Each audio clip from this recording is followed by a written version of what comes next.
My husband cheated with his ex because I couldn't conceive, blamed me for infertility, and now he wants me back after I filed for divorce.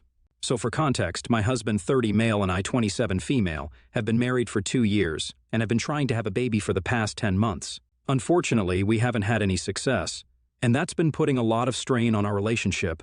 For the last few months, I really want a baby, and I know he does too because he's always talked about starting a family, even while we were dating. This is something we had in common, our desire to have a child, and that's also why we didn't waste much time after getting married and began to try to conceive. I've been disappointed by the negative results, but I always tried to hold it together. He didn't do the same and would get upset every single time, and then wouldn't speak to me for the next few days because he needed his space. His behavior would make me feel really guilty, as if it was entirely my fault that we weren't getting pregnant. About 6 months ago, I suggested that we get tested because even then he was acting out every month when we'd realize we weren't pregnant yet again. He's the one who turned that idea down, saying that we didn't need to waste our money on tests, we just had to keep trying. So that's what we continued to do. 3 weeks ago, after another negative pregnancy test, we argued because I suggested that we get tested. He snapped at me in a very cruel way and told me that he already knew who had issues but was trying not to hurt my feelings. There was no real reason for him to believe that I was the one with fertility issues when we haven't even been tested yet, and that's what led to the argument. What he said got to me, and I also brought up his behavior after our unsuccessful tries to get pregnant, blaming me for the failures constantly when it could have also been him. He said that he knew for a fact that it wasn't him, and then actually gave me an ultimatum, saying that I could either do something about this, or we'd have to go our separate ways because he wanted a baby. And if I wasn't able to give that to him, then he didn't see the point of us being together. That broke me because I wouldn't mind staying married to him even without having a baby because I loved him, but those feelings were not reciprocated. He only cared about having a baby and saw me as a baby-producing machine more than his wife. By then, I was disheartened, even thinking that this was what my husband thought of me, and decided not to speak to him until he apologized to me. The apology never came because after 3 days he had to leave for a business trip, and he didn't even bother to speak to me before he left. I was already very upset, and him leaving without saying goodbye to me hurt even more.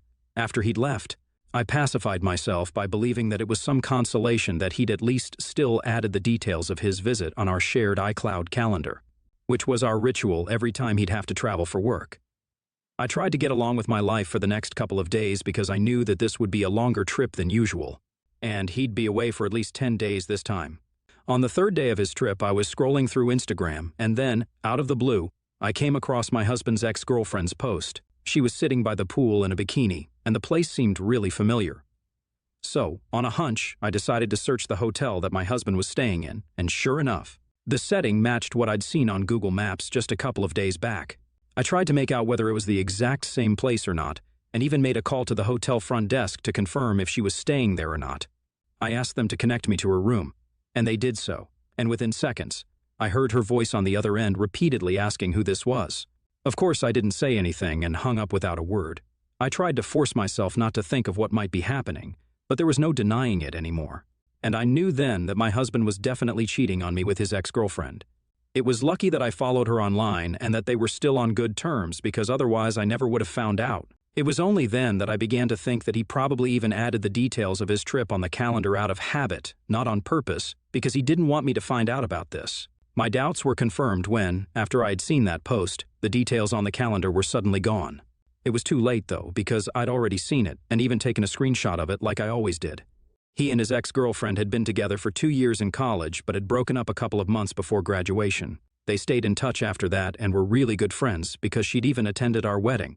I did find it a little weird, but my husband reassured me that there was nothing brewing between them and it was all in the past, so I had nothing to worry about. Besides, they would only meet each other in group settings with all their other friends, and otherwise she'd always be traveling. So I didn't think much of their friendship. She'd been nice to me, so I'd been following her Instagram account for a few years now, but I'd never imagined that it would actually come to my rescue someday.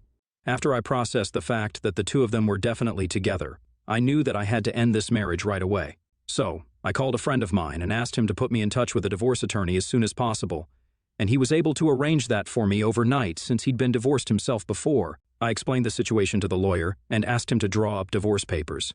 I also decided to get a fertility test done because I had a nagging feeling that there was nothing wrong with me and that my husband was just making excuses for his failure.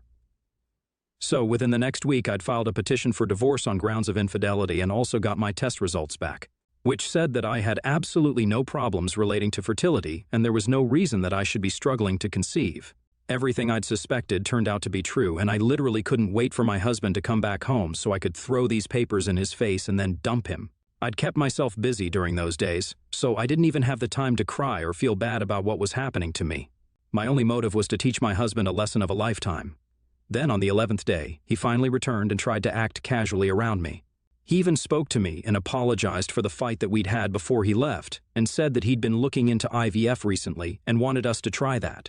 I didn't reply to anything and came straight to the point. I asked him where exactly he had been staying these past 10 days for his work trip. He tried to beat about the bush and said that he didn't even remember the name of the hotel, but I could see him struggling. I even prompted him with the name of the place, and he tried to shrug it off. But then I brought up that I had seen a post on his ex-girlfriend's Instagram at the same place, which seemed like a really weird coincidence. He tried to ignore that, but I kept talking, and then finally I asked him if he'd met his ex on his trip. He denied it vehemently at first, but I just kept staring at him for like 7 to 8 minutes completely silently, and that's what finally made him tell me the truth, not even the full truth. He just admitted that he had met his ex, but hadn't wanted to tell me about it because that would make me feel insecure, and he didn't want that. I told him that I wanted to know what exactly had happened, and he tried to change the topic, but I refused to let him, and he gave in after a while. He told me that he had indeed met his ex-girlfriend, and also slept with her, but it was just out of frustration. He confessed to me that he'd asked her to meet him at the hotel one day before he left, and she'd agreed. Initially, he just intended to confirm if he was the one with fertility issues or not because he remembered very clearly back in college they'd broken up because his ex had accidentally gotten pregnant while they were together, and he believed that it had been because of him. Unfortunately, when he discussed this with her, she confessed that she'd been cheating on him with another guy at the time, and the baby might not have been my husband's. He was disappointed and wanted to fly back home, but his ex convinced him to stay, and they ended up sleeping together because he claimed that he'd just fallen weak now that the last hope that he had was also gone. He was just frustrated and couldn't take it anymore, so he slept with his ex-girlfriend. He explained everything to me really calmly as well, as if it was a very reasonable thing to do. He then told me that the reason he'd gone to his ex to confirm if he was the one with fertility issues or not, instead of just getting tested, was that the latter was much more terrifying and definitive. Jumping through hoops to arrange a secret holiday with his ex, only to ask about an accidental pregnancy that had happened ages ago, however, was a lot more convenient. Sleeping with her after that was even more convenient. He told me that after he learned that the pregnancy that his ex had terminated in college might not have been caused by him, he decided to get tested at a hospital there, and it turned out that he was actually the one with fertility issues and not me. He also realized that his ex had used him because she'd only stayed at the hotel for the first 5 days out of 10 days, and after the 5th day, she'd taken off but promised to keep in touch. Of course, they'd spent the night together, but instead she blocked him the very next day, and he realized that this had been nothing but a one-off thing for her and not the emotional reconciliation that he'd hoped for. He told me that he was sorry about everything, and that he'd only done these things because he was frustrated and really wanted a baby and a family of his own. And then he said to me that he'd realized that he'd screwed up, but he was still willing to give our marriage one last chance. He was willing to give our marriage one last chance because it was apparently his call to make in his head. That's when I burst out laughing and didn't stop laughing until I handed over the divorce papers to him, along with the results of the fertility test. After going through those papers, he began to tell me that this was all really unnecessary and that we could still make things work, but I just didn't say anything. I already had my bags packed, and I'd been recording our entire conversation on my phone all along, so I was good to go. After he told me the entire story of what had happened on his trip, I didn't need to waste more of my time arguing with him, so I decided to walk out that very instant. He got to his knees and started begging me to forgive him once he saw that I'd already packed my bags, but there was no changing what he'd done. So I ignored him, dragged my stuff to my car, got into it, and drove off, leaving him crying in the front yard. I drove to a friend's house since I'd already asked her if I could live with her until the divorce had been sorted out, and she'd very kindly agreed to that. This was a friend of mine from college, and my husband doesn't know where she lives, so I know he won't be able to find me either. It's been almost 3 days since I left, and he's been texting me every day, but I haven't opened even a single text of his. I thought that he would give up eventually, but then today, I received a call from my in-laws instead. My mother-in-law was totally out of control and was demanding that I return her son's calls or respond to his texts right that instant. I was panicking and asked her what exactly had happened, and she told me that my husband had apparently called her up and told her what had happened and was sobbing uncontrollably when he called her. He had even said multiple times that now that I was gone, He didn't see the point of going on with life anymore, and that he didn't even know what to do with himself since he now knew that no matter how hard he tried, he'd never be able to have the life and family that he'd always wanted. That had shattered him. He had been so hysterical that my mother-in-law was afraid that he'd do something to himself and wanted me to call him back right that second. Now, I think it was a little cruel, but when I heard all of that, I got really upset because that just sounded like he was trying to make me feel guilty for looking out for myself. I'd just done what any other self-respecting woman in my place would have done, and it felt like he was using that against me and making himself seem like the victim just because he was infertile. So instead of calling him, I told his mother that he could do whatever he wanted to because now I wasn't his wife anymore because he cheated on me. She was shocked and said that I was being cruel, but I didn't really care and told her that her son deserved it because that's how upset I was. Then I hung up before she could waste more of my time and tried not to think about these things. Then about an hour ago, my husband texted me again, and this time I finally opened the text. It said that he was finally feeling better and I didn't need to respond if I didn't feel like it, but he told me that the way I'd reacted to the news of his breakdown had been nothing short of heartless, and now he felt like I'd never even loved him at all. He said that he wanted me to understand that he was also suffering right now, and it wasn't just me who was going through a tough time because he was literally infertile and would never be able to have kids of his own, so I should have been kinder to him. So, ITA for refusing to talk to my husband when his mother called me and told me that he was having a mental breakdown after he cheated on me. Update 1 3 days since the original post. And before I begin, I just want to thank everyone who responded. It was nice of everyone here to be so supportive and kind to me. I get now that I should have dumped him as soon as he started blaming me for failing to get pregnant. But I'm not the kind of person to give up on relationships easily unless they show me for sure that they're not worth it, which he did by cheating on me. I didn't get back to my husband because there was no point. The reason he and his mother had tried to call me was because they wanted to guilt trip and emotionally manipulate me into coming back to him. But I wasn't going to let them do that to me. I was also suffering just as much as he was, and even more so because I was the one who had been cheated on and had lost my marriage in less than a day. So, for him to even insinuate that he was the victim of a situation like this was just ridiculous. He wasn't the victim, he was just pretending to be one so that it would be easier for him to manipulate me and make me seem like the bad guy for not caring about him after he literally slept with a woman he told me he had. Nothing going on with, not just once but multiple times. So, pardon me if I'm not so quick to forget that, and forgive him as if nothing had even happened. He has been texting me continuously again. But I've just muted him and haven't opened his chat since the last time he texted to tell me that I was being cruel to him.